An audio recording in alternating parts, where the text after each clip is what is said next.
Hey everyone, welcome to the Xur PSA. Today, again, we're back to look at Xur's loot, and I'll tell you what you should buy, what you shouldn't buy, and everything in between. So, without further ado, let's take a look at his loot. So, first off, the exotic gear. Looking at the Monte Carlo. In my opinion, Monte Carlo is one of the better exotic ARs for PvP, and it's a lot of fun in PvE as well. I do think you should pick this up if you do not have it, and there's a ton of amazing builds that you can do with it, so definitely worth it in my opinion. Mechanier's Trick Sleeves, these are a really low stat roll. They're not terrible to say the least, though. I think that it has all right recovery, good mobility, though, again, very, very low stats overall. So I personally want to pick this up, but if you don't have them or don't have a better roll, this definitely isn't the worst thing ever. These Antaeus wards are pretty mid-tier in my opinion. Good recovery and discipline overall, but really low resilience. And as a Titan, you're going to want that resilience up pretty high. So 2 resilience is definitely not good. And this Phoenix Protocol is, in my opinion, terrible. It has some of the worst distributions of all time. Really because in PvE where this shines, you want high resilience, recovery, and discipline. And seeing as those are the lowest stats you could possibly get, that's definitely not very good. So, Lonesome here, looking at everything. It's actually not a terrible roll, to say the least. Outlaw opening shot. It's also kind of rare, so not a bad roll, in my opinion. This 7th Seraph Carbine, in my opinion, is not. It's not great. It's not terrible either. Rangefinder is definitely a good perk, but Hipfire Grip is definitely not what you want. Grid Skipper with Heating Up and Snapshot. This is going to be a very decent roll for you guys for stability reasons, and it's going to feel snappy with that Snapshot. Overall, not a bad roll, though I would rather have multi-kill clip. Toil and Trouble. This roll is mid-tier as well. It does have good barrels, in my opinion, with Accurized or Assault there, and Corkscrew is not terrible as well. And Threat Detector is definitely best in slot, but Outlaw is definitely not what you want.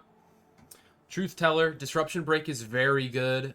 You can have Spike Nades and Blinding Grenades and Grave Robber. In my opinion, this is a very nice roll, and I don't see a lot of good Truth Tellers like this in a while, so in my opinion, you should definitely pick this up. In fact, I will be picking that up. And the interference here, we have Clown Cartridge and Swashbuckler. Definitely not what you would want on a GL for damage or maybe at clear. It's not awful, but you're killing things in one shot most of the time anyway. So, in my opinion, I would not pick that up. And a Stars and Shadow Quick Draw. Ooh, wow, the perks are crazy. They actually seem to be switching around a little bit here. Because it says that it had Kill Clip, I thought, earlier. Yep, the perks are actually switching around here. You can have Surplus on there as well with Alloy Magazine or Small Bore, so decent barrels overall, in my opinion. But the rolls do constantly change, so nah, maybe not. I don't know. They were changing though. No, they definitely are. Yeah, the rolls are in fact changing. So if you want to get a good roll of this thing, you can cycle this and get a few decent rolls. I don't know if they change from these. So with that being said, I'm gonna actually take one. And then armor, of course. These gloves are bad in my opinion. Chest piece is pretty bad. Bond is a bond. Helmet is bad, in my opinion.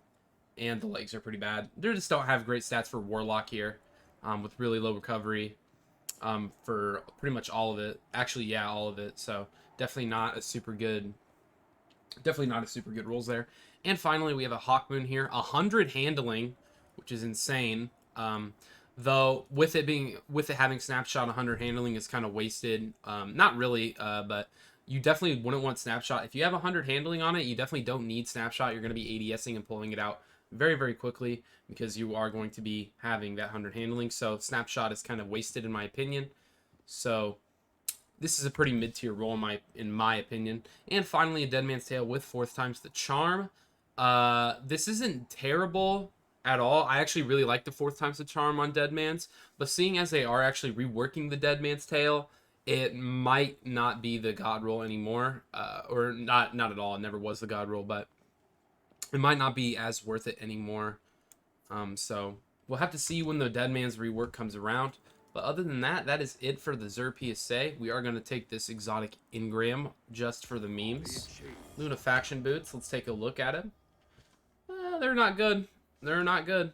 But yeah, that is it, everybody, for the Xur PSA. Again, the biggest thing here is this Stars and Shadow. It is constantly changing. And actually, if we check the roll here that I have, it actually has Kill Clip. and a ton of other perks. So you can actually get Kill Clip in this second slot. So Kill Clip Surplus, definitely a god roll if you can get one to drop. I actually might farm these a little bit here, just sit here and grab them and try to get something good. But other than that, not super hot, but also not super terrible. But thank you all very much for watching, and happy Xur hunting.